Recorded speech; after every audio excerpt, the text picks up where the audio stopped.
بسم اللہ الرحمن الرحیم اللہم صلی علی سیدنا محمد وعلی آلہ وصحبہ وبارک وسلم علیہ۔ قرض دینے والا جنتی۔ سیدنا حذیفہ رضی اللہ تعالی عنہ کہتے ہیں کہ نبی کریم صلی اللہ علیہ وآلہ وسلم نے فرمایا، پہلے وقتوں میں فرشتوں نے ایک آدمی کی روح قبض کی اور اس سے پوچھا، کیا تو نے کبھی کوئی نیکی کی ہے؟ اس نے کہا نہیں۔ انہوں نے کہا، پھر یاد کر لے، شاید کوئی کی ہو۔ اس نے کہا نہیں۔ ہاں البتہ اتنا ہے کہ میں لوگوں سے کاروبار کیا کرتا تھا۔ میں نے اپنے ملازموں سے کہہ رکھا تھا کہ کشادہ دست کو بھی مہلت دو،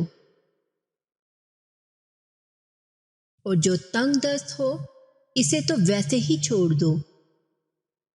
یہ ایک نیکی ہے تو اللہ تعالیٰ نے اسے اس نیکی پر جنت میں داخل کر دیا۔ بخاری شریف حدیث نمبر 3451۔ اللہ تعالیٰ نے قرض دینے والے کو جنتی قرار دیا ہے۔ ہمیں اپنی زندگی میں اپنی سخت کے مطابق اگر کوئی ہمارے سے کچھ لینے کے لیے آتا ہے تو اس کو خالی ہاتھ نہیں بھیجنا چاہیے، کیونکہ یہ عمل ہمارے خدا کو بہت پسند ہے۔ صرف قرضہ دینے پر ہی اللہ پاک نے انسان کو جنت سے نواز دیا۔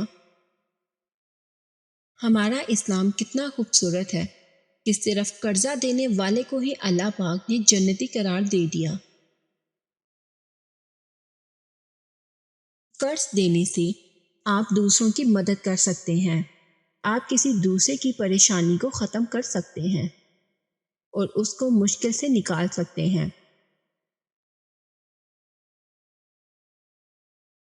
اللہ تعالی ہم سب کو ایک دوسرے کی مدد کرنے کی توفیق عطا فرمائے اور ہمیں اتنی سخت عطا کرے کہ ہم ایک دوسرے کی مشکل میں ان کے کام آ سکیں۔